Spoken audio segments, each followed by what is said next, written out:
वृंदावन विहारी लाल की जय। राधा रानी की जय। श्री गुरुदेव भगवान की जय। श्री राधे राधे।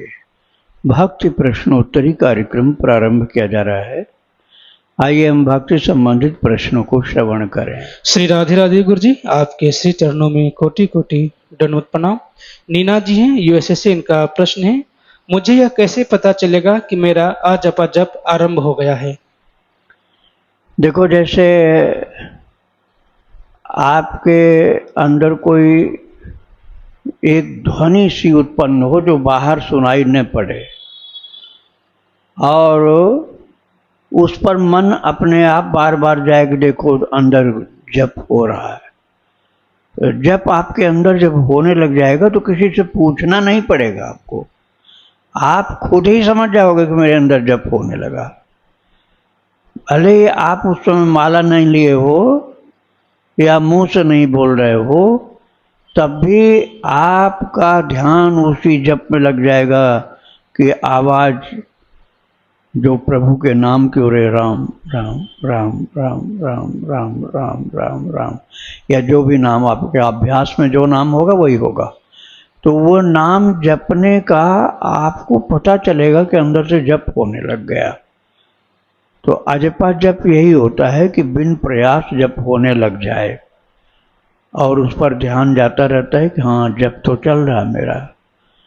तो आप जब सो के उठोगे तब भी जप करते हुए ही अपने को पाओगे।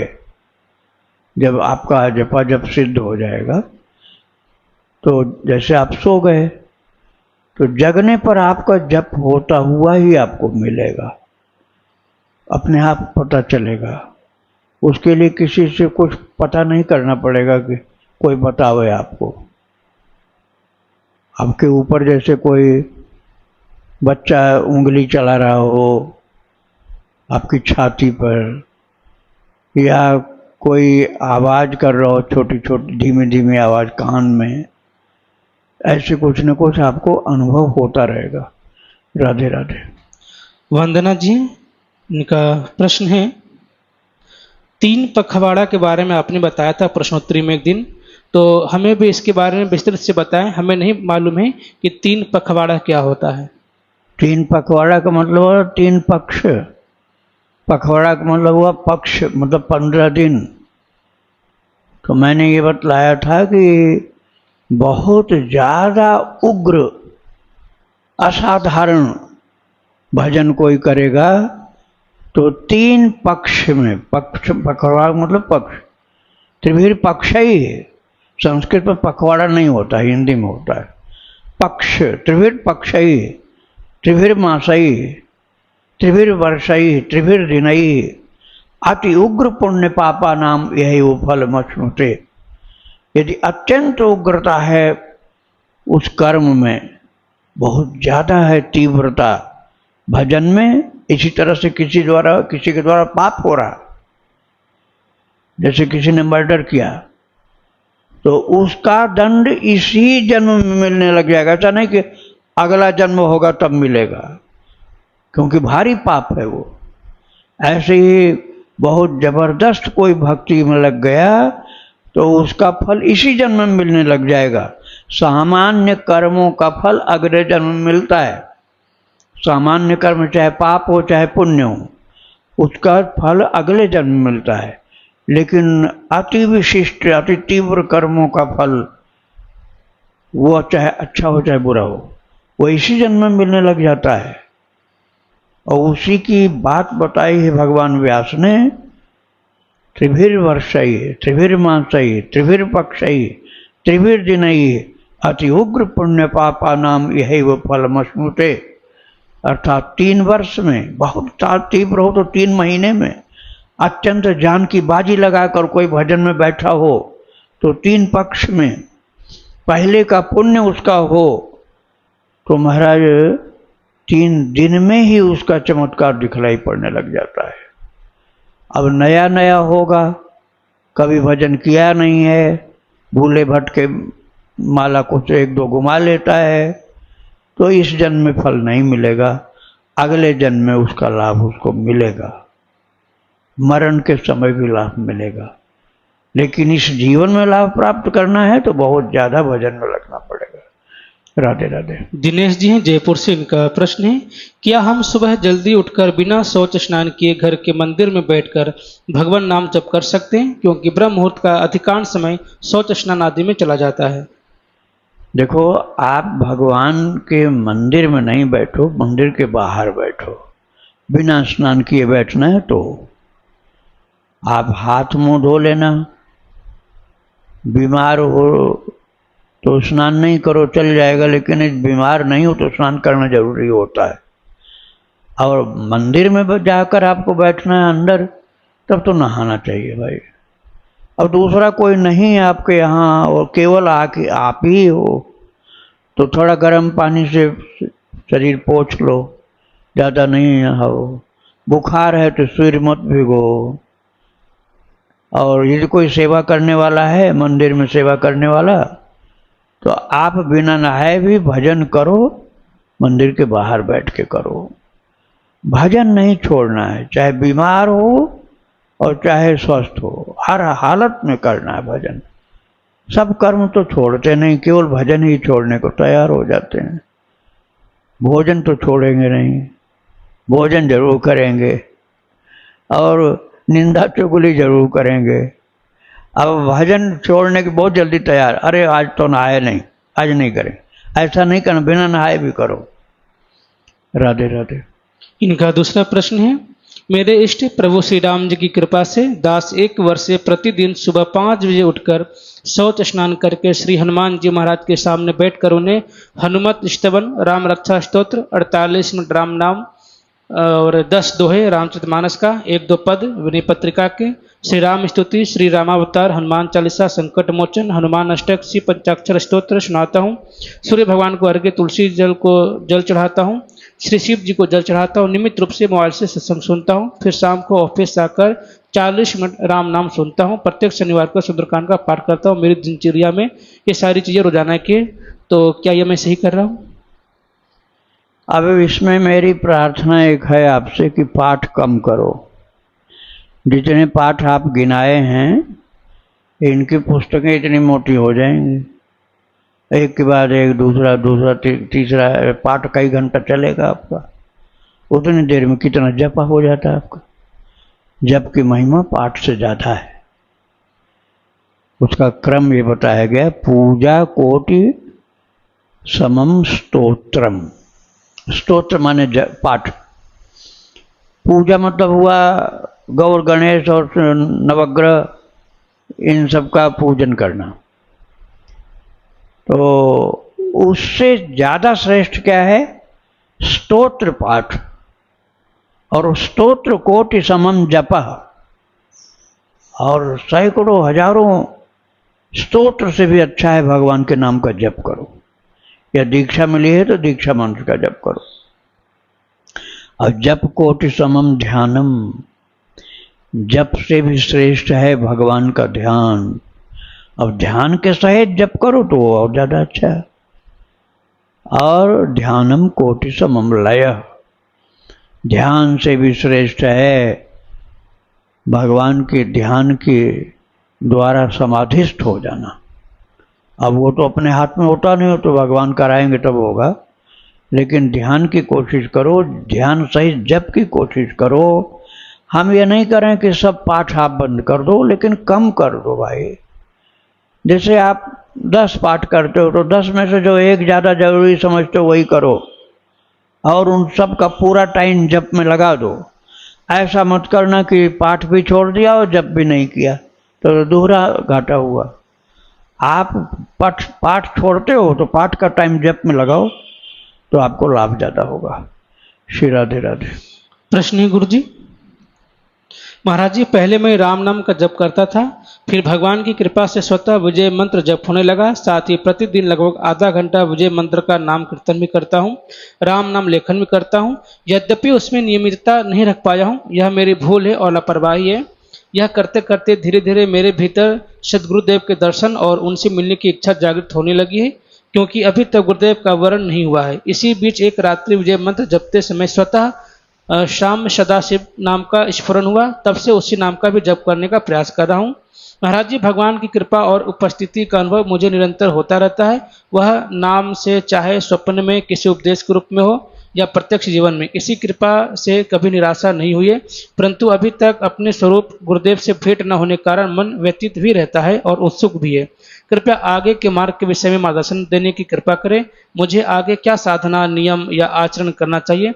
भगवान की कृपा से वर्ष में एक बार से वृंदावन धाम आकर संतों एवं लाडली लाल की जो के दर्शन का अवसर भी प्राप्त होता है।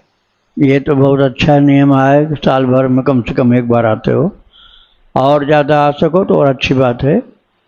संतों का, भक्तों का चरित्र जरूर श्रवण करो। भक्ति आश्रम चैनल पर यूट्यूब में भक्तों का, संतों का चरित्र सुनाया जाता है, वो जरूर सुनो। उसको सुनने से ही भगवान में प्रेम, विश्वास ये तीव्र होता है और कृपा का अनुभव होने लग जाता है। भगवान की कृपा का अनुभव होने लग जाता है। भगवान हमको चाहते हैं, हमको संभालते हैं, इसका पता चलने लग जाता है। अहंकार खत्म होता है। चरित्र सुनोगे तो, भक्त चरित्र सुनोगे तो, नहीं सुनोगे तो भजन का भी अहंकार हो जाएगा। अब बताओ, भजन का होना चाहिए कि अहंकार खत्म हो, लेकिन सत्संग यदि नहीं अटेंड किया तो भजन का भी अहंकार हो जाए और दूसरे की निंदा शुरू हो जाएगी। हम इतना भजन करते हैं, वो ऐसा है, वो कुछ नहीं करता। अरे उसने पहले किया होगा, उसको लाभ ज़्यादा हो चुका होगा, आप क्या जानो कि उसने किया कि नहीं किया। इसलिए किसी की कमी नहीं बताना चाहिए। अपने में कोई कमी हो दिखलाई पड़े तो ठीक करो, नहीं तो अपने तो भगवान की भक्ति में लगे रहो। दूसरों को मत कुछ घाटा उनका देखो, ये मत देखो क्या कमी है उनके। तो ये भक्त का स्वभाव होना चाहिए। राधे राधे। मनीष जी, इनका प्रश्न है, दीक्षा से पहले मैं राधा नाम का बहुत जप करता था और उसी कृपा से आपका सानिध्य मिला। अब आपके प्रति भी वही ईश्वर भाव है। आपने मुझे श्री राम इष्ट बताए थे। आपके दिए हुए गुप्त मंत्र का जप तो मैं करता हूँ, उसमें कोई उलझन नहीं है, पर नाम जप में मन उलझ गया है। राधा और सीता राम दोनों से गहरा प्रेम है। जब राधा नाम जपता हूँ तो राधा कृष्ण के प्रेम, विरह, उठना मनाना का भाव बहुत खींचता है। जब सीताराम जपता हूँ तो सीता मैया का त्याग, राम जी के प्रति उनका प्रेम और हनुमान जी का राम जी के प्रति प्रेम हृदय को बहुत स्पर्श करता है। संतों से सुना है कि एक नाम, एक रूप, एक लीला, एक धाम। इसलिए समझ नहीं पा रहा कि मुझे कौन सा नाम जप करना चाहिए। इस उलझन से मेरी भक्ति में बाधा आ रही है। वो जो एक नाम वाली बात होती है ना, वो श्वास वाले जप में होता है, वो आवश्यक होता है। जैसे श्वास अंदर गई तो रा, बाहर निकली धा, राधा राधा राधा, या राम राम राम राम राम राम। एक का अभ्यास होगा तो श्वास में चलेगा, अब कई कई बदलाव रहेगा तो रुक जाएगा वो। फिर आपको ध्यान देना पड़ेगा कि कहाँ से रुक गया हमारा। और अभ्यास बढ़िया होगा तो चाहे राधा राधा राधा श्वास पर बोलोगे और चाहे राम राम राम राम बोलोगे, चाहे सीताराम सीताराम सीताराम बोलोगे, तो जो आप अभ्यास करेंगे वही श्वास पर चालू हो जाएगा। और आप यदि कई प्रकार का रखोगे तब नहीं चलेगा। ये श्वास वाली बात है। लेकिन गा गा के करते हो, बोल बोल के करते हो, श्वास वाली बात नहीं है, तो आप चाहे जितने प्रकार के नाम जप करो कोई अंतर नहीं पड़ता है। राधे राधे। इनका दूसरा प्रश्न है, क्या यह उलझन मेरी भक्ति, प्रेम या श्रद्धा कम होने के कारण है? कृपया बताएं मुझे नाम जप में कौन सा नाम जप करना चाहिए, या ऐसा कोई नाम बताइए जिसमें सीताराम, राधे श्याम और हनुमान जी सभी का भाव मिल सके। हाँ, तो सीताराम राधे श्याम जैसे अभी करा वाले बाबा थे, पटिया वाले बाबा, पटिया वाले बाबा की चरित्र में सुना चुका हूँ विस्तार के साथ। उनके यहाँ संयुक्त नाम कीर्तन होता था। सीताराम सीताराम सीताराम सीताराम, राधे श्याम राधे श्याम राधे श्याम राधे श्याम, यही अब भी चलता वहाँ। करा है ग्वालियर और मुरैना के बीच में, सिद्ध पुरुष थे वो। सीताराम सीताराम सीताराम सीताराम, राधे श्याम राधे श्याम राधे श्याम राधे, अखंड कीर्तन चलता है वहाँ। तो कोई अंतर नहीं है, सीताराम और राधे श्याम में कोई अंतर है ही नहीं, बिल्कुल बिल्कुल नहीं अंतर है। कोकिल साईं इसके उदाहरण है। कोकिल साईं का मंदिर है, सने बिहारी मंदिर के पास गली में है। उनके यहाँ दोनों कीर्तन होता था। और मंदिर वहाँ सीताराम जी का है। और ऐसी उपासना थी कि साक्षात जानकी जी उनकी गोद में, कोकिल साईं की गोद में आकर बैठ जाती और अपने हाथ से उनके आंसू पोंछती थी। कीर्तन में उनको इतना आंसू गिरता था कि जानकी जी अपने हाथ से आंसू पोंछती थी। ऐसा हो कीर्तन, तो कीर्तन की महिमा बहुत बड़ी होती है। राधे राधे। अनूप जी हैं आगरा से, इनका प्रश्न है, पूज्य संत भगवान के मुख से अधिक मास के बारे में सुना कि इस पवित्र माह में एक नाम 1000 के बराबर फल देता है, तो क्या अगर हम एक दिन में 25,000 नाम जप करें तो महीने में 7,50,000 होंगे, तो वो अधिक मास की वजह से 75 लाख माने जाएंगे? भाई ये हिसाब किताब अब आप भले चाहे जो रखो, लेकिन भाव मुख्य होता है। हिसाब की बात हम गलत नहीं कहेंगे, हिसाब वाली बात भी ठीक है, लेकिन भाव मुख्य होता है। यदि आप भाव विभोर हो करके, रो करके, गा करके प्रभु को सुनाओगे तो जल्दी रिझते हैं, संख्या में भले कम हो। तो एकांत में ये काम हो सकता है, अपना कमरा अंदर से बंद कर लो और भगवान का नाम रो करके, गा करके प्रभु को पुकारो। गिनती में कम रहेगा तब भी लाभ में ज़्यादा होगा। लेकिन यदि ऐसा नहीं बन रहा है, रोना आता ही नहीं है, गाना आता ही नहीं है, तो संख्या पर ध्यान देने पर जप ज़्यादा होगा, ये लाभ होगा। श्री राधे राधे। इनका दूसरा प्रश्न है, गुरुदेव इसी प्रकार अगर एक नाम लेखन 1000 नाम जप के बराबर माना जाता है, तो क्या एक नाम लेखन 10 लाख के बराबर माना जाएगा? गुरुदेव भगवान, गलती के लिए क्षमा चाहता हूँ, मैं अधम पापी जीव हूँ और अपने पाप कर्म को जल्दी नष्ट करके प्रिया प्रीतम का प्रेम प्राप्त करना चाहता हूँ, कृपया मार्गदर्शन बताएं, ऐसा कोई तरीका बताएं जिससे मेरी आध्यात्मिक उन्नति हो। देखो, ये ऋषियों का एक तरीका है कि जो कभी भजन नहीं किया वो कुछ दिन तो करे। हमेशा जो करते हैं उनके लिए ऐसी कोई बात नहीं, लेकिन कभी भजन किया नहीं तो कह रहे हैं ग्रहण काल में जरूर करना, इतना गुना फल मिलेगा। ऐसे पुरुषोत्तम मास में जरूर करना, इतना गुना फल मिलेगा। वो बात झूठी नहीं है, लेकिन इसी बहाने से वो भजन तो करेगा इतना दिन, वो ऐसे करता नहीं है। अब जो रात दिन कर ही रहे हैं उनको तो रोजाना ही पुरुषोत्तम योग है, पुरुषोत्तम का महीना उनके लिए रोजाना। अब नहीं करने वाले के लिए तो उतना मौका मिल गया इसी बहाने, तो अच्छा होता है, करना चाहिए। राधे राधे। वीरेंद्र कुमार जी बक्सर बिहार से, इनका प्रश्न है, मैं आपसे दीक्षित हूँ, सुबह स्नान करने के बाद निर्धारित दीक्षा मंत्र का जप कर लेता हूँ और शाम को 5 माला भी जपता हूँ। मुझे राम जी का मंत्र मिला है, परंतु जप के समय कृष्ण भगवान का अधिक स्मरण होने लगता है। ऐसे में मुझे से कोई अपराध हो रहा है? नहीं, कोई अपराध नहीं हो रहा है। आप प्रेम के साथ भगवान का जप करो। नाम सभी बराबर महिमा के हैं, कोई घट बढ़ नहीं है। आप कोई भी नाम जिसमें आपको अच्छा प्रेम उत्पन्न होता, प्रियता है, वही जप ज़्यादा करो। राधे राधे। इनका दूसरा प्रश्न है, दीक्षा माला आश्रम से प्राप्त किया हूँ, 1 माह पहले माला का सुमेरु और एक मन का खंडित हो गया था, पुनः एक मन का खंडित हो गया है, बार बार मन का खंडित हो रहा है, तो मुझसे जप में कोई अपराध होने से ऐसा हो रहा है? और क्या आश्रम में आने पर अलग से सुमेरु और मन का मिल जाएगा ताकि माला को पुनः गुथवाया जा सके? मैं 2025 में गीता जयंती पर दीक्षा प्राप्त किया हूँ आपसे। माला यहाँ मिल जाएगी, मन का भी मिल जाएंगे आश्रम में, लेकिन यदि आपको यहाँ अभी आने का संयोग नहीं बन रहा है तो आप जहाँ हो, जैसे मान लो बक्सर में हो, तो बक्सर भी एक तीर्थ है, वहाँ भी आपको माला मिल जाएगी। वहाँ तो असली तुलसी की आपको नहीं सुलभ है, तो यहाँ कभी आना तो ले लेना, वृंदावन में बहुत आराम से मिल जाती है। श्री राधे राधे। और गुरु जी ने पूछा था कि 12 मन का टूटना क्या कोई अपराध का संकेत? नहीं, कोई अपराध नहीं है। आप वहाँ बन जाए तो वहाँ पर ठीक करा लो, नहीं तो यहाँ जब आना तो ठीक करा लेना। एक माला अतिरिक्त रखना चाहिए इमरजेंसी के लिए, कभी माला खंडित हो जाए या खो जाए, कोई बंदर ले जाए, कौआ ले जाए उठा के।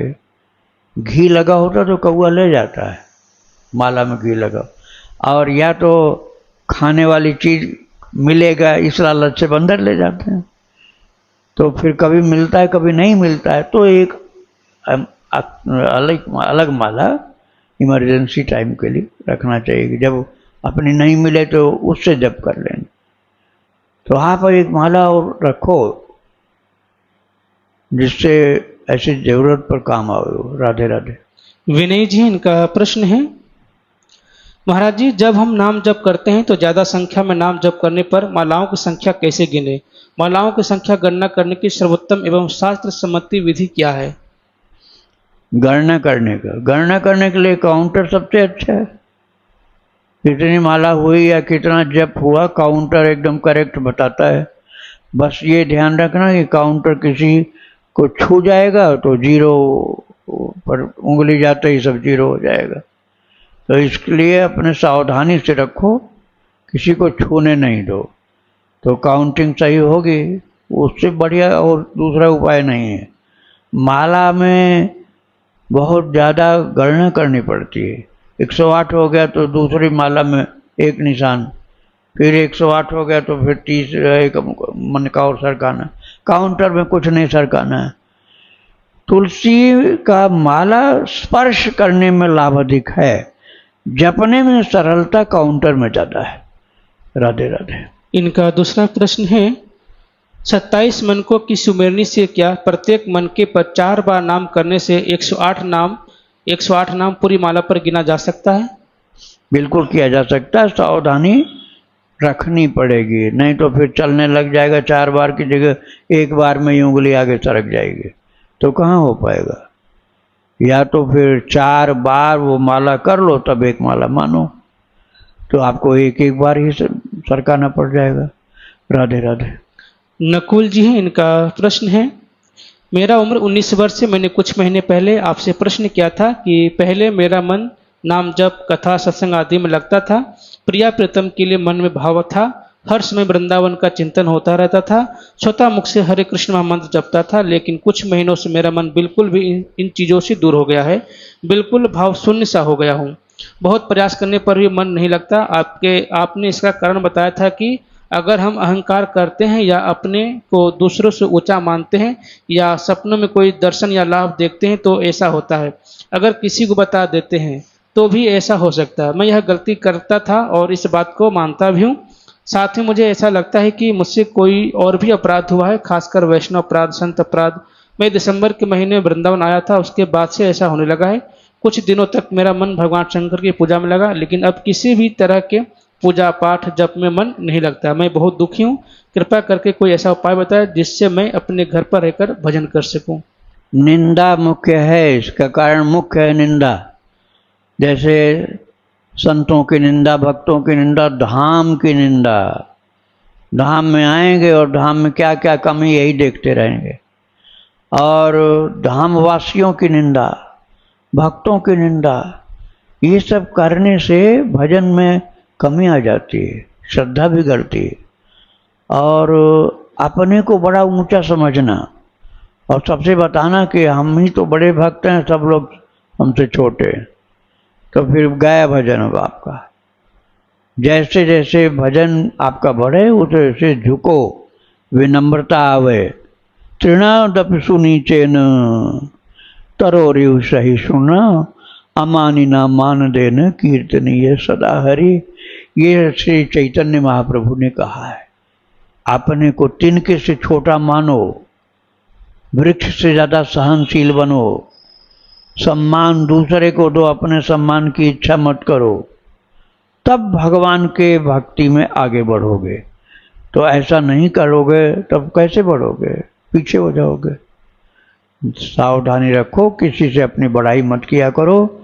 बड़ाई करनी है तो दूसरे संतों की किया करो। राधे राधे। दिव्यांशी जी हैं, इनका प्रश्न है, महाराज जी आपसे प्रार्थना है कि गोपी भाव के भगवत प्राप्त महापुरुष का नाम बता दीजिए जिन्हें आप जानते हो, ताकि मैं दीक्षा लेकर भगवत प्राप्ति कर सकूं। देखो, प्रेमानंद जी महाराज के जो गुरु जी हैं गौरांगी शरण जी, वो भी एक बहुत अच्छे संत हैं, उनसे ले लो दीक्षा। राजेंद्र जी से दीक्षा ले लो।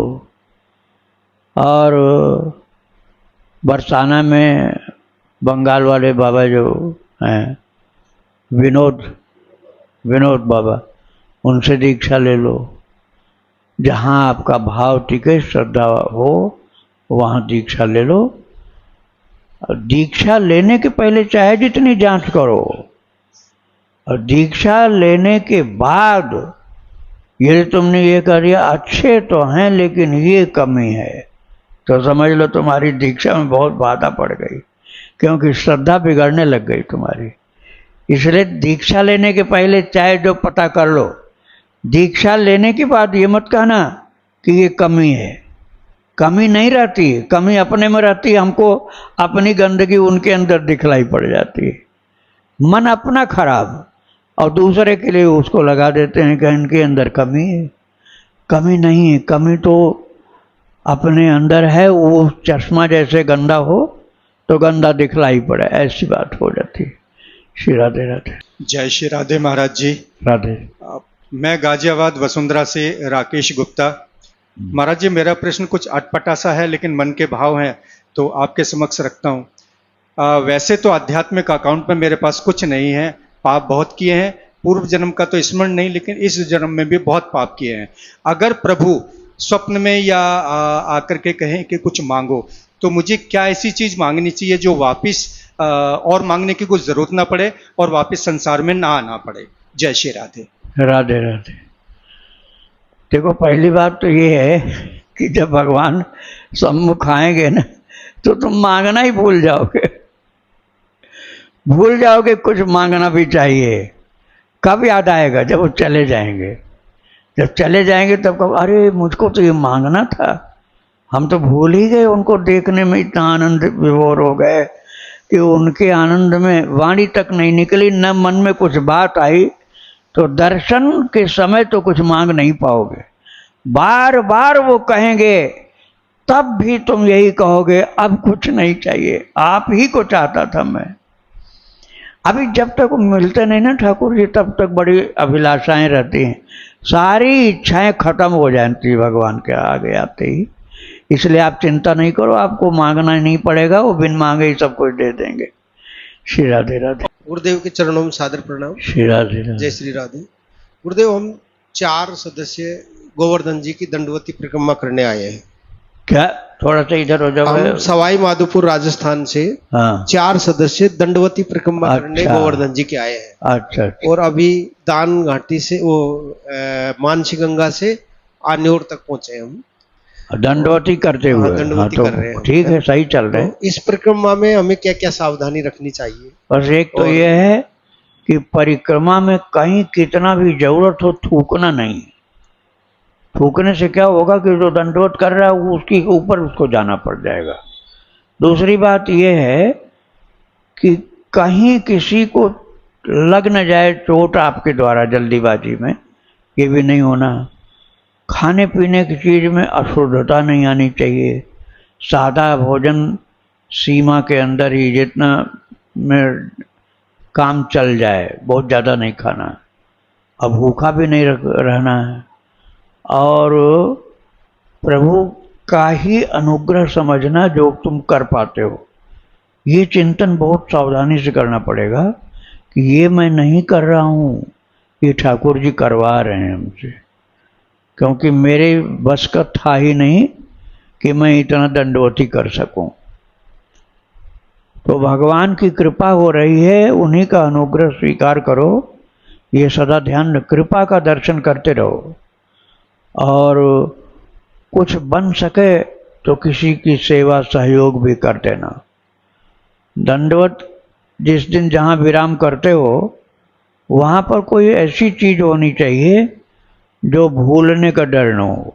कोई मोटा पेड़ हो, या किलोमीटर का पत्थर हो, या कोई मंदिर हो, ऐसी चीज़ हो जो उस जगह से हटती ना हो। अब तो मान लो गाय बैठी है, उसको देख ले, अगले दिन वो गाय और कहीं चली जाएगी। तो ऐसा निशान होना चाहिए जो टले नहीं कहीं। तो और कोई वार्ता बीच में नहीं करनी। नाम जप करो, नाम जप करो। वार्ता करनी है तो या तो शुरू करने के पहले जरूरी बात हो तो, और गैर जरूरी बात जो है वो उस दिन की दंडवती हो जाए तब कर लेना।